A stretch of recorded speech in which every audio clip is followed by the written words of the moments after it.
तो चलिए बच्चों, आज हम फिर से एक बहुत ही मज़ेदार कहानी सुनते हैं जिसका नाम है साधु और शैतान। तो हुआ यूं कि एक साधु था। उसके आश्रम में पूजा पाठ तो हमेशा ही होता रहता था। बाकी समय में कताई बुनाई का काम होता था।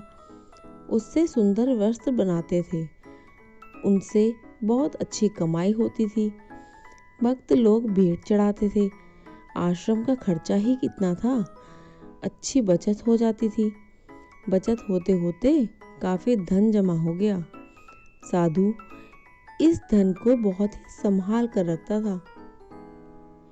उसे किसी पर भी विश्वास नहीं था। सारा धन एक बक्से में रखता, जहां भी जाता बक्सा बगल में रखता था। यह बात किसी से छिपी तो थी नहीं, लेकिन एक चोर था जो हमेशा ही ताड़ में रहता था, लेकिन उसे मौका ही नहीं मिल पा रहा था। हर समय उसे हथियाने की उपाय सोचता रहता था।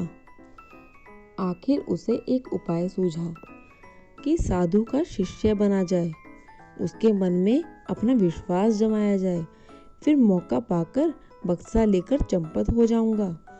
उपाय जच गया। बस फिर क्या था, जा पहुंचा साधु के पास और बोला, महाराज, जीवन में अब तक पाप ही पाप किए हैं, बहुत ही ज्यादा। ऐसे जीने से तो मरना ही भला है, लेकिन पापों से मुक्ति के बिना मर भी तो नहीं सकता। साधु ने समझाया, इस तरह मन हल्का क्यों करते हो? पापों का प्रायश्चित करोगे तो मुक्ति अवश्य मिलेगी। तो चोर बोला, इसीलिए तो आपकी शरण में आया हूँ। आपकी दया होगी तो मेरा उद्धार अवश्य होगा। चोर गिड़गिड़ाने लगा। साधु को उसकी बातों पर तरस आ गया। उसने चोर को अपना शिष्य बना लिया।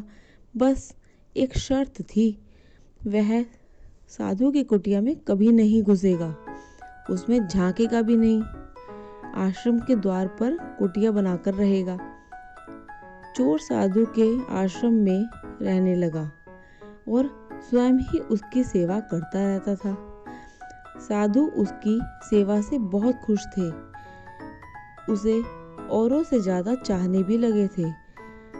लेकिन उसका ध्यान तो साधु के बक्से पर ही लगा हुआ था और बक्सा साधु के कड़े पहरे में रहता था। चोर को कुछ निराशा सी होने लगी कि सारी सेवा बेकार होती जाने लगी।